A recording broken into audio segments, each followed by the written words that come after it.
always acts in perfect faith. So I've read two very interesting books about the life and teachings of the Mastermind Jesus. One was titled Misquoting Jesus, The Story Behind Who Changed the Bible and Why, by Bart D. Ehrman, and Zealot, The Life and Times of Jesus of Nazareth, by Reza Aslan. Both books have proven to be very beneficial in my quest to understand what Jesus was called to do and what he was called to teach, and how he developed the Christ consciousness that was evident in his work.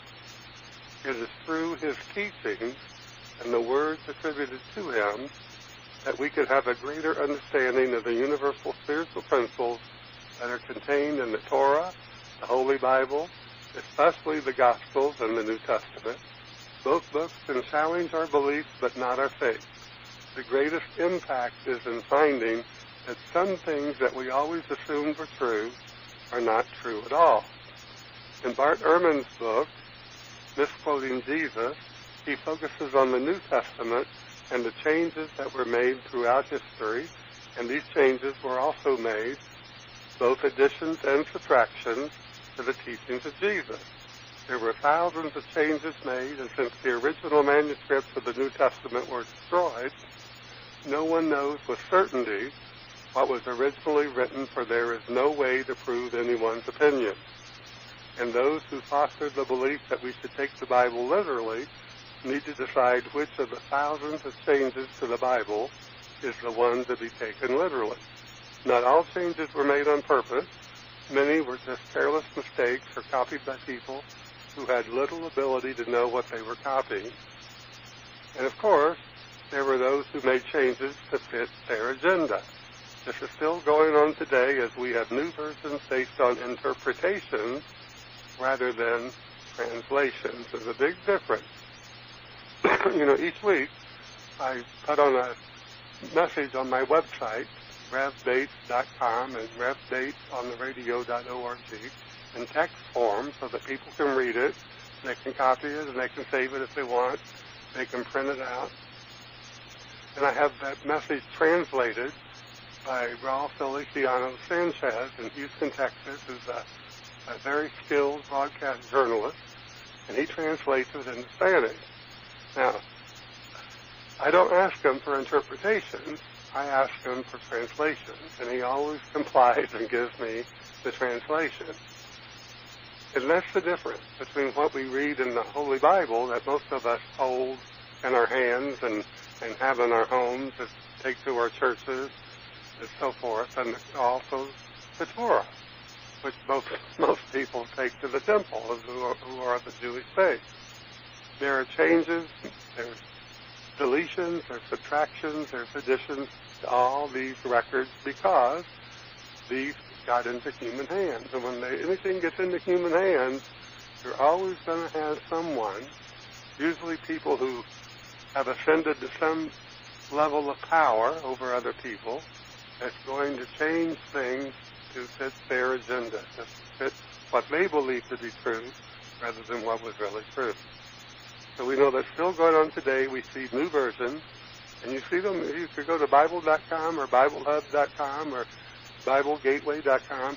You can see all these different versions of the Bible, and you can see some that are written within the last decade that are truly interpretations rather than translations. Now, in Reza Aslan's book, Zealot, he's focused on the historical evidence about the life and times of Jesus rather than what he was teaching. It is fascinating to read in that few people realize just how strange the world would be to us were we not to somehow be able to travel back in time to the period in which Jesus lived and carried out his ministry. Was Jesus a zealot, a revolutionary, a heretic, a blasphemer? Yes, all of these are true about him based on differing people's opinions of what he was teaching. Some believed he was teaching the truth. Some just simply did not understand him, and others were so afraid of him that they sought to destroy him. Aslan's book provides evidence that his healing work was authentic and that his courage and zeal for the truth was unsurpassed by anyone else. In other words, he discovered the Spirit of God within himself and became a fearless instrument of God intelligence, God power, God spirit. Jesus discerns spiritual truth, and even the great teachers of spiritual truth do not know how or why he did. It is the mastermind Jesus' attempt to expand and develop the consciousness of mankind that set him apart from all the great teachers before him and after him. In the mystical Ernest Holmes' metaphysical classic, The Science of Mind, the influence of Jesus' teachings are woven throughout the book, which is the hallmark book detailing the law of mind and the law of attraction. So let us realize the truth of what he writes. There is that within every individual which partakes of the nature of the universal wholeness, and insofar as it operates, is God. That is the meaning of the word Emmanuel, the meaning of the word Christ. There is that within us which partakes of the nature of the divine being, and since it partakes of the nature of the divine being, we are divine. It reacts to us according to our belief in it, and it is an immutable law, subject to the use of the least among us, no respecter of persons. It cannot be bound. Our soul will never change or violate its own nature. All the denying of it will never change it. All the affirming of it will never make it any more than it is. But since it is what it is, and works in the way that it works, it appears to each of us through our belief. It is done unto each one of us as we believe. We will say then that in spirit man is one with God. But what is the great law of the universe? If we are really one with the whole, we must be one with the law of the whole, as well as one with the spirit of the whole. If we try to find something difficult to grasp, then we shall never grasp it, because we shall always think of it as being incomprehensible. The mind which we discover within us is the mind that governs everything, because it is power, intelligence, and spirit. And we use the word God to define this infinite intelligence, power, and spirit, because we lack a better word. It's the thing itself, and we should recognize its simplicity. Look out into the world in which we live. See the rotation of the moon and the stars and the sun. See everything moving in unison, everything working. Look at the law of gravity, which is unseen by the human eyes, but we know that it's always acting, always available, always present. Think of these things, and think of the intelligence that created all of this, and then it infinitely individualized a part of itself into all life forms. It's amazing when you think about it. The Mastermind Jesus boldly declared, "The Father and I are one." From the calm depths of his undisturbed soul, he knew that this was the truth for him and for every one of us. He knew that all power is not in the material, but in the Spirit of God alone. Besides me, there is none other. Besides me, there is no thing, nothing we can read in the ancient scriptures. Instinctively, we know that this is the truth, that only an intelligence far beyond both the imagination and the intelligence of mankind could have created this world in which we live, so vast and so filled with both known and unknown physical, spiritual, and mental laws that are woven throughout all of life and the universe, yet kept in perfect divine order. Kept in perfect divine order. Now, the apostle attempted to explain its simplicity when he stated, "In him we live and move and have our being." And this him he was referring to as one and the same Father that the Mastermind Jesus worshipped and absolutely depended on for his power, his spirit, and his intelligence. The evidence provides us with the truth that what one can do, all can do. And this is why the Mastermind Jesus could say with confidence and without doubting, "These things I have done, you can do too, and greater things still than you have done before." Can we believe this? Those who do will do the greater things and shall discover that ever availability of our access to God intelligence, God power, and God spirit. But we must be willing to be an instrument. That is, we must be willing to let God guide us and direct us through the good desires of our hearts, and know that these good desires that God has brought to our awareness are ours to receive and to achieve. And we will, if we truly believe, and take the steps to become involved in what we believe. That's why we must always act in perfect faith. At any time, any moment, any day, you find yourself doubting your faith, just say to yourself, I always act in perfect faith. I always act in perfect faith. And let those words become a shield to you against all things that bring forth any anxiety, any doubt, or any worry, or any concern into your mind. As the mystical Ernest Holmes tells us, there is a power in the universe that honors our faith in it. There is a law in the universe which enacts the uppermost, uttermost farthing. We all wish to feel that the power behind everything is good, as well as creative, an eternal and changeless intelligence in which mankind lives and moves and has our being. Intuitively, we sense that every one of us in our native state is some part or manifestation of this eternal principle, and that the entire problem of limitation, evil, suffering, and uncertainty is not God ordained, but is the result of human ignorance. It has been written that the truth shall make us free. That's what the Mastermind Jesus said. You will know the truth. But we must know the truth. And we note that the evolution of the human species consciousness brings with it the acquisition of new powers and higher possibilities as we know more and more of the truth, as we let this intelligence guide us, direct us into creating, inventing greater and greater things. Think about your smartphone. It's amazing to me when you think that within my lifetime, artificial intelligence has been able to do things that were so far beyond my imagination when I was a child that I didn't even see it happening in science fiction.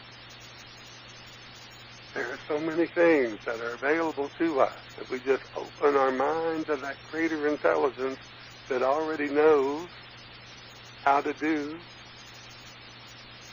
those things that come to us as desires to do, to be, and to have. We must always desire to realize the right idea for us, because the right idea brings the way in which to increase our prosperity, increase our joy, increase our health, increase our every good. The substance of things hoped for is our faith that the Spirit draws into our minds this right idea, and that we recognize it as ours to experience, ours to do. Just how much we involve our thoughts in realizing this idea will determine just how quickly we shall realize what it is, and then with faith and determination, we shall achieve it. As we always act in perfect faith. Always act in perfect faith. Now, for those of you who are familiar with spiritual principles, this message may not be new to you. Even if it is not new for you, this is an opportunity to create a more powerful imprint or impress on your consciousness these changeless, immutable, universal truths. I often hear from people who tell me they have been studying spiritual principles or have been following the teachings of the Mastermind Jesus, but yet the issues in their lives have not changed for the better in any great measure. I, too, have experienced this at times, and I have found that a review of what I know and believe to be true has generated within me that greater awareness of the power of my faith, and sure enough, I move right along towards the goals and good desires that I choose to experience in my life. This can be true for everyone, for as we know, what one can do, all can do. We just must be insistent with ourselves that we can. We must affirm to ourselves. Look in the mirror. Look in your eyes. Look directly into your eyes and say, I always act in perfect faith. I always act in perfect faith. Let these words from the mystical earnest tones guide you to realize that which you need to know in order to foster and nurture the good desires in your heart, so that you may experience those things that you are choosing for yourself. He wrote, there is a universal mind, spirit, intelligence, that is the origin of everything. It is first cause. We call it God. This universal life and energy finds an outlet in and through all that is energized and through everything that lives. There is one life back of everything that lives. There is one energy back of all that is energized. This energy is in everything. There is one spirit back of all expression. That is the meaning of the mystical saying, in Him we live and move and have our being. This energy is intelligence. Now think about it. Do we not live and move and have our being in the air that we breathe? The air that we breathe is all around us. It surrounds us. It's pressing against us. It's above us. It's below us. And we believe in it, do we not? Let's believe in this higher intelligence. This higher intelligence obtained for us the ability to use this air that we breathe in the most productive way possible, which is to stay alive. The life which we live is a universal life expressing through us. In other words, it's God, infinite spirit, infinitely individualized as us. That's why Jesus said, don't you know that you are God? Don't you know that you are God's a part of us? There's a divine nature to us, as well as a physical nature to us, as well as a human nature to us. Our thought and emotion is the use we make, consciously or unconsciously, of this original creative thing that is the cause of everything. Therefore, we shall say that the mind, spirit, and intelligence which we find in ourselves is as much of this original creative God. It is that part of God, intelligence, power, and spirit that we understand. That this is not robbing the infinite. It is a self-evident fact. Since we are, then we are real and actual and have existence, and since we can reduce all that is to a fundamental unit, we find that we have this proposition. There is one spirit, one invisible cause, and nothing out of which all things are to be made. Now, spirit plus nothing leaves spirit only. Hence, there is one original cause, and nothing out of which we are made. In other words, we are made from this thing. That is why we are called the sons of God. Son means a part of the nature of God. We now know that this is what we are, because we could not be anything else. But we do not know how much of this we are. When we see it as it is, then we shall see ourselves as we are. We shall find a better God when we shall have arrived at a higher standard for mankind. If God is to interpret itself to mankind, it must interpret itself through mankind, and the Spirit can make no gift that we do not accept. In other words, we have to accept ourselves at a higher level. A higher level of understanding, a higher level of realization that we are created in the image, likeness of God. So at the soul level, each one of us knows that what Ernest Holmes has told us is the truth.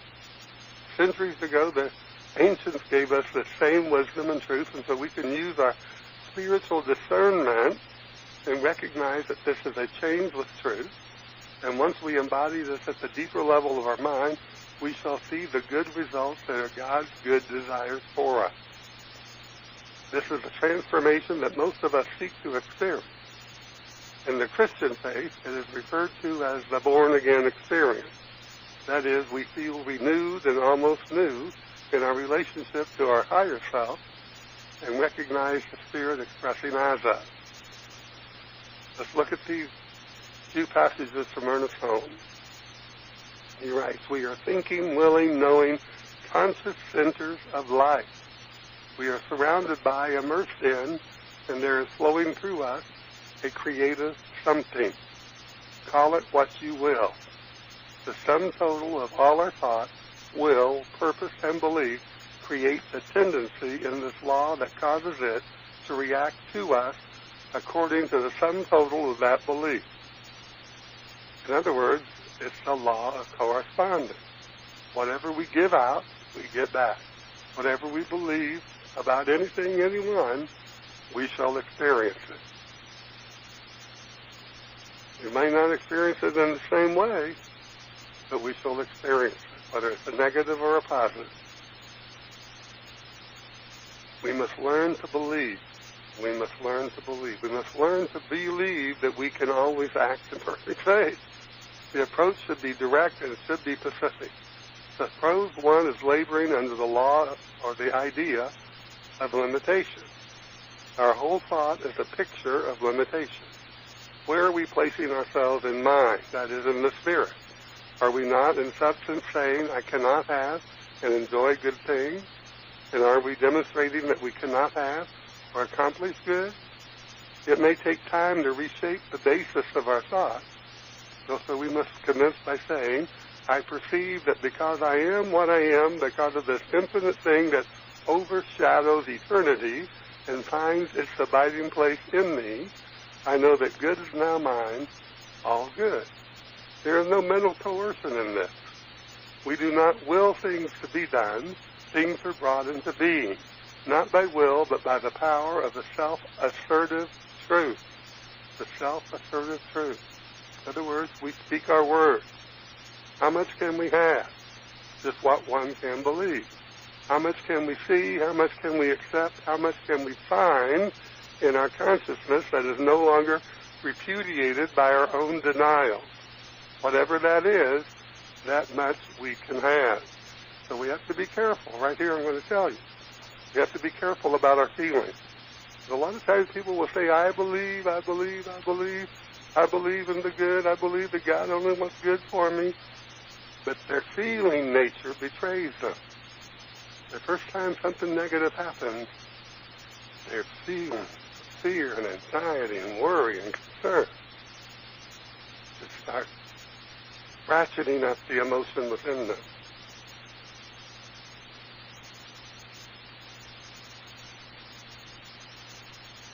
So we see that in these words, the mystical Ernest Holmes is giving us not a new truth, but a different way of expressing in words the one truth, changeless, universal, and eternal.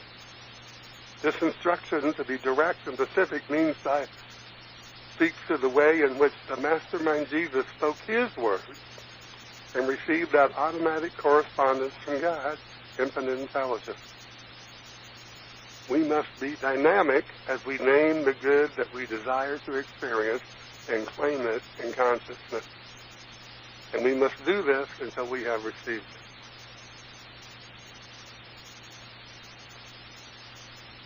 This, as Holmes tells us, is not mental coercion, but instead is the way in which we displace the thought of delay, the thought of having a block, the thought of being obstructed, or whatever it is that we believe keeps our good separate and apart from us. Remember those simple words of Jesus, ask and you shall receive, seek and you shall find, knock on the door of your consciousness, and let the good times open up for you. He didn't say it in that exact way, but we know that he meant the good, only good. With words filled with simplicity, Ernest Holmes gives us this wisdom. The gardener goes forth in faith to sow his seed. He has learned that as he sows, so shall he reap. That the law works for all alike. We must accustom ourselves to the impersonalness of the law, the availability of the law, and the mechanical accuracy of the law. If we can conceive only a little good, that is as much as we can experience. At this point, we must pause and ask ourselves, what are we sowing in the Word and in the thought, in the Spirit? Perhaps we can conceive of a great measure of good, and perhaps we have faith. But how much do our words and our thoughts, our words about ourselves and our thoughts about ourselves, our words about others and our thoughts about others, keep us from enjoying the great measure of good that we can conceive for ourselves? Spiritual law is as simple as the law that governs the seeds that the farmer sows into fertile soil. God's love and law flows through the material just as it flows through our minds. As we learned earlier, there is spirit, or this invisible cause, and nothing out of which all things are to be made. This is why the ancient wisdom tells us to pray without ceasing. What it really means is, keep your words and thoughts on a higher level. That's your true prayer. To keep your thoughts and your words on a higher level, stay out of the negativity. Stay out of the negativity. Many years ago, I was at the Hollywood Church, and it was at a Thanksgiving service. And one of the speakers was a woman who had cancer. But she had made her way through cancer, and she had been healed from it. Cancer was totally removed. And she said the way she did it was she never, ever said the word cancer. She never let the morbidity of the thought of illnesses or disease find a place in her mind. She dismissed it. Anytime any thought came to her of a negative nature about what she was going to, she immediately rejected it and dismissed it and told herself that love heals all things. That love is the true healing power, and love is God. So there is spirit in this invisible cause, and that is why we have to pray without ceasing. In other words, to make use of our words and our thoughts to bring forth our good desires and to refrain from accepting the negative, false ideas of the world as truth in our mind. We must instill into the mind the fundamental proposition that good is without bounds. Only good and loving kindness shall follow me all the days of my life, we read in Psalm 23. We must get this concept rather than continuing to think there's a power of evil as opposed to the power of good. We experience good and evil because we perceive a presence of duality, which may be a fact, but it is never the truth. Knowing that God's Spirit, Almightiness, works for us by working through us, that is through the beliefs and ideas that we hold in our mind as truth, we must leave behind the childish thing, that is the belief in evil or simply a power that can oppose the allness of power, which is God power, working through our faith, working through us, as us, for us, and this we can do in perfect faith as we know that the Spirit works through us, that we always act in perfect faith. I always act in perfect faith. Write that down in your mind. Underline it in your mind. I always act in perfect faith.